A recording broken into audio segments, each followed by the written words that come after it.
नमस्कार, आपण पाहत आहात सह्याद्री न्यूज, आवाज महाराष्ट्राचा। नमस्कार।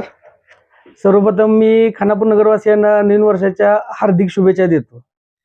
आणि आज ही बाईट द्यायचं कारण म्हणजे आमच्यावर जी काही खोटे आरोप केलेत त्याला प्रत्युत्तर म्हणून जी काही राम मंदिर चौकात काही सभा म्हणा किंवा प्रेस कॉन्फरन्स झाली त्याला उत्तर म्हणून आज आम्ही प्रत्युत्तर देण्यासाठी इथं जमलेलो आहे। आम्ही सगळे आमचे बंधुराज आहेत। तर आता जे काही गावात राजकारण चालू आहे म्हणजे जे खोटं आहे किंवा नाहक आमच्या स्वामी लोकांची बदनामी चालू आहे त्याला एक उत्तर की बाबा काय आहे आणि कशा पद्धतीने राजकारण करायला लागलीत लोकही, की बाबा काय जमीन कुणाची आहे? स्वामींची आहे। बरं, ह्या जमिनी स्वामी कसा एक गरीब माणूस कोण बोलणार नाही त्याला त्याला म्हणून काही बोलायचं तुम्ही आणि कशीही कागदपत्र जमा करून ती फक्त लोकांना पटवून द्यायची। खोट्या कागदाचा देखील गवगवा किती करावा ह्याला देखील प्रमाण आहे आज। पण कोण बोलणार कोण नाही बाबा, का तरी स्वामी आहेत त्याला काय उत्तर तोंड काय बोलणार नाही ते आणि ती दुसऱ्या कोणाला काय बोलू शकत नाहीत। पण देऊया, जे बोलायचं ते खोटं बोलायचं पण रिटर्न बोलायचं। मग ते जे काय केलंय त्याला आज प्रत्युत्तर म्हणून आम्ही आज इथं तुम्हाला बाईट देतोय। तर प्रथमतः आपले एक गावचे नेते म्हणजे स्वघोषित नेते चांगले की त्यांनी पहिला आरोप आमच्यावर केला की ही जमीन स्वामींची नाहीच, वाढवरची। मग कुणाची आहे जमीन? आज ते बोलले की बाबा ही जमीन दान दिलेलं आहे। दान तर सगळ्यांनाच दिलेले आहेत, सगळेच काही वर्ण येताना घेऊन कोण आलेलं नाही। पण त्यांनी म्हणले की बाबा यांना कशी आली, तर पहिली गोष्ट त्यांचा मी आरोप पहिला खोडून टाकतो की आमच्यापाशी 1900 पासूनचे उत्तर आहेत स्वामींच्या नावाने जमीन असलेल्या। ह्याचा प्रूफ, कागदोपत्री प्रूफ हा सगळ्यांसमोर आहे। आणि ज्यांना कुणाला हवा असेल त्यांनी माझ्याकडून येऊन घेऊन जाऊ शकताय की बाबा हा मी विथ प्रूफ सांगतो की बाबा हा किती सालापासूनचा उतार आहे। ह्याच्यात स्पष्ट नोंद आहे, शासन दरबारी पण नोंदायची की बाबा हा उतारा किती सालापासून आहे। आणि हे जे म्हणतायत की बाबा यांच्याकडे कुठून आली किंवा काय, तर याची प्रूफ माझ्याकडे आहे, घेऊन जावा, हे सांगेन। दुसरी आता म्हणले तर की बाबा यांनी कशी दान दिली। बरं, आम्ही जी दान दिली सगळ्या गोष्टी दान दिलेत ना त्या सर्व गोष्टींचे आमच्याकडे पुरावे आहेत। मी परवा देखील एक सोशल मीडियावरती टाकलेली पोस्ट की त्याच्यावर देखील आमच्यावर काहीतरी घाणेरड्या कमेंट झाल्या की बाबा आम्ही सत्य मांडण्याचा प्रयत्न केला कारण आम्ही स्वामी आहे, आम्हाला खोटं बोलून तर काही करायचं नाही। किंवा आम्हाला असं पण नाही की बाबा गावचा जिथं रिकामी जागा दिसेल तिथं आमचं नाव लावायचं आहे। आम्हाला जी आमची आहे त्याच्यावरच आम्ही भांडतोय। आमचं म्हणणं हेच आहे, जी आमच्या हक्काचं आहे ना ती आम्हीच करणार ना। आमच्या हक्काच्या जमिनीबद्दल बाकीच्यांनी बोलण्याची काय गरज आहे? तर दुसरा उतारा आम्ही सांगितलेलं की बाबा आम्ही 14 गुंठे ही शाळेला दान दिलेले आहे, त्याचा देखील हा पुरावा मी टाकलेला सोशल मीडियावरती देखील आणि आज देखील तुम्हाला सर्वांना दाखवत आहे की बाबा ही 14 गुंठ जागा आम्ही शाळेला दिली होती। त्यानंतर साधारण दुसरी गोष्ट की पहिल्यांदा 5 गुंठ आम्ही चावडीसाठी जमीन दान दिलेली, त्याचा देखील आम्ही प्रूफ सादर केला। मी आता देखील आम्ही सादर करतो की बाबा 5 आणि त्याच्यानंतर परत 5 अशी टोटल 10 गुंठ जमीन ही आम्ही चावडीसाठी दिलेली आहे। त्याचा फेरफार आणि उतार आहे। पण साधारण 1981 साली तत्कालीन जे कोणी अधिकारी असतील किंवा इथे दरबारी ग्रामपंचायत दरबारी कोण असतील त्यांनी संगणमताने जी आमची 10 गुंठे दिलेली चावडीला जमीन ती परस्पर 38 गुंठ्यावरती नेली। बरं, ही 38 गुंठे जसं मी आता तुमच्या समोर सादर केलं तसं त्यांच्याकडे काही प्रूफ आहे का बाबा 10 ची 38 गुंठे झालीच कशी? ह्याचा त्यांच्याकडे पुरावा ते पण सादर करा। आता त्यांनी जे डॉक्युमेंट सादर केले त्याच्यामध्ये निम्मेच डॉक्युमेंट सादर केलेत, काय खरं काय खोटं दोन्ही बाजू काय ना नाण्याला, की एकच बाजू घेऊन आली तर ते कळणार नाही। तर ती जी 38 गुंठे केली त्याचा पुरावा त्यांच्याकडे काहीच नाहीये, कागदोपत्री कुठल्याही नाही केली। बरं, ती 38 गुंठे परत झाली नंतर त्याच याच्यावरती 1981 साली की बाबा ही ज्यावेळी आपलं सिटी सर्व्हे झालं त्याच्यामध्ये नोंदी गाठलेल्या आहेत की म्हणतात बाबा अशा 10 क्षेत्र नोंदी आहेत की अशा ह्या शासकीय की बाबा सरकारी दवाखाना आहे, क्वार्टर्स आहेत वगैरे आहेत, हे असं आता म्हणले सभेमध्ये ते। तर त्या देखील नोंदी आम्ही 2021 साली कॅन्सल करून आणलेले आहेत। साधारण जिल्हा अधीक्षक भूमी अभिलेख सांगली यांचा 2021 चा निकाल आहे की बाबा ह्या सर्व नोंदी कॅन्सल करण्यात यावा। आणि त्याच्यानंतर मग आम्ही तो दस्त केलेला आहे जो आता ते मीटिंग मध्ये मांडला त्यांनी की बाबा दस्त केलेला जो आहे। तर ह्या संदर्भात आम्हाला हेच म्हणणं आहे की ही जमीन स्वामींची आहे तर त्याच्यावरती राजकारण करू नका आणि जे आम्ही केलेलं आहे ते योग्य कार्यानुसार। आणि आम्हाला वाटतंय की बाबा जे आता गावच्या विकासाबद्दल बोलते त्यांच्याकडे इतकी वर्ष सत्ता होतीच, आम्ही पण त्यांच्याकडे गेलेलो त्यावेळी त्यांना विकासाबद्दल वाटलं नव्हतं। आताच विकासाचं कसं काय त्यांना पण जाग आली की बाबा खानापूरचं नाक, इतकी वर्ष खानापूरचं नाक होतच इथे आज ते बाबा आपल्या गावात बाहेर पडत नाहीत, त्यांना माहिती नाही आणि त्यांना गावाच्या विकासाबद्दल काय कळणार आहे मग. आज जी काय करतोय आम्ही आणि सरळ धादांत खोटा आरोप हे स्वामींवरती करतात का, तर हे चुकीचं आहे. आम्हाला हेच म्हणणं मांडायचं आहे की ही जी जमीन आहे ती स्वामींच्या मालकीची होती. त्यांनीच आम्हाला जी योग्य वाटलं बाबा गावच्या विकासाला द्यावी म्हणून आम्ही तो कायदेशीर व्यवहार केलेला आहे.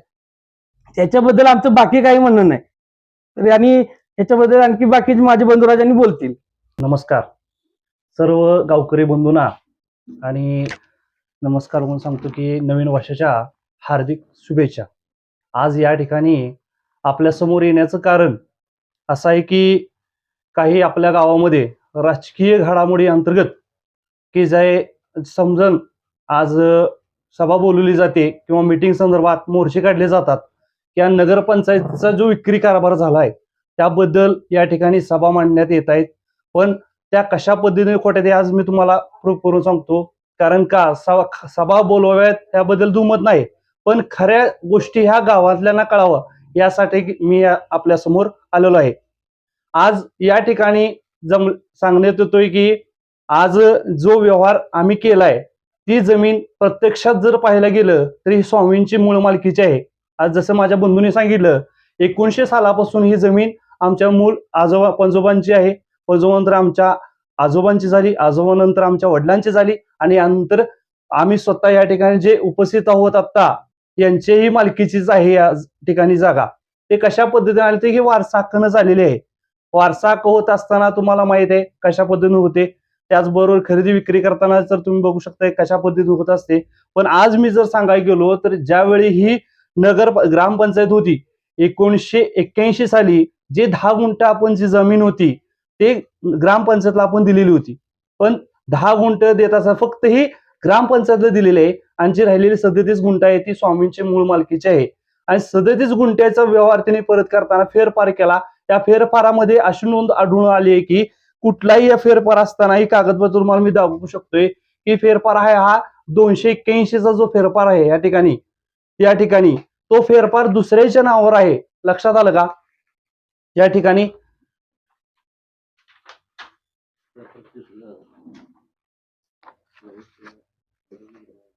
फेरफार जो केलेला आहे तो कशा दुसऱ्याच्या नावावर असताना आपल्या नावावर करून घेण्याचा जो कारभार ज्यावेळी यावेळी जे ग्रामपंचायत जे होते, ग्रामपंचायत मुख्य कारभारी जे कोण होते त्यांनी हा कारभार चुकीच्या पद्धतीने केलेला आहे आणि त्यांचा कसलाही प्रूफ पुरावा यांच्याकडे नाही.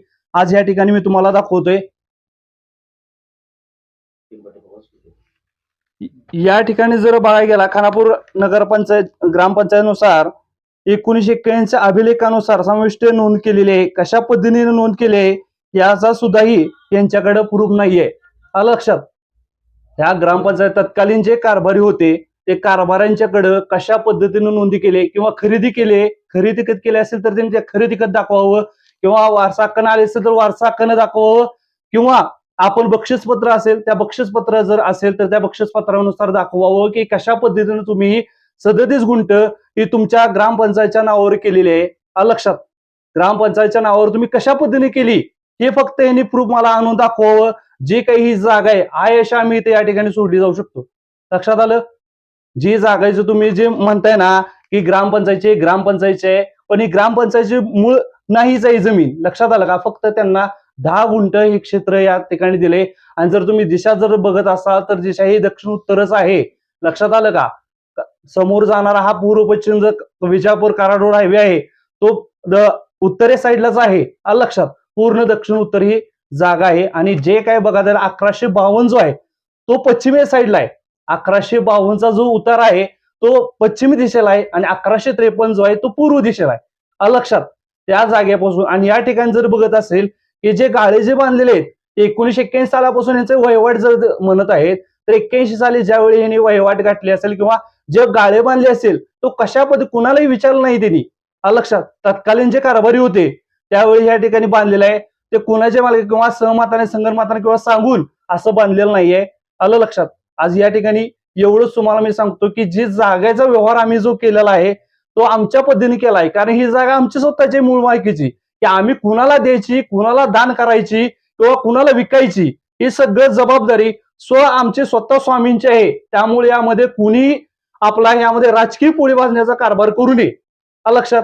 या ठिकाणी तुम्ही बघताय की समाजामध्ये तुम्ही सांगताय की स्वच्छता केली पाहिजे, या ठिकाणी हे केले पाहिजे, विकास केला पाहिजे, पण ज्यावेळी ह्यांच्याकडे ग्रामपंचायत होती त्यावेळी इथं समोर येणारे लहान किती घाणेरडेपणा होता ते आम्हाला माहित आहे. लक्षात. या ठिकाणी बघू शकताय की ज्यावेळी आज बघायला गेलं तर 1992 पासून आम्ही हे केस खेळतोय. किती 1992 पासून आज ज्यावेळी हे जे आपल्या स्टेजवरती बोलले जातात ह्यातले ज्यावेळी जे जन्माला सुद्धा आले नव्हते, काही जे चिरंजीव आहेत त्या ठिकाणी ते जन्माला सुद्धा आलेले नव्हते, की त्यांना माहित सुद्धा नाही की जागा कुणाचे, पण मोठे मोठे बोललं जातं. लक्षात. मग आम्ही हे बघतोय की आम्हाला माहित आहे 30-35 वर्ष झालं की यामध्ये केस खेळला जातोय. कशा पद्धतीने आम्ही केलेले आहे आम्हाला माहित आहे, कारण आमची जागा ही आमची स्वतःचीच आहे. त्याबद्दल आम्ही यामध्ये कोर्टामध्ये जाऊन आम्ही ही जमीन मिळवलेली आहे आणि व्यवहार आम्ही हा चोख पद्धतीने केलाय. राजकीय हस्तक्षेप यामध्ये कोणीही करू नये. एवढंच बोलतो. धन्यवाद.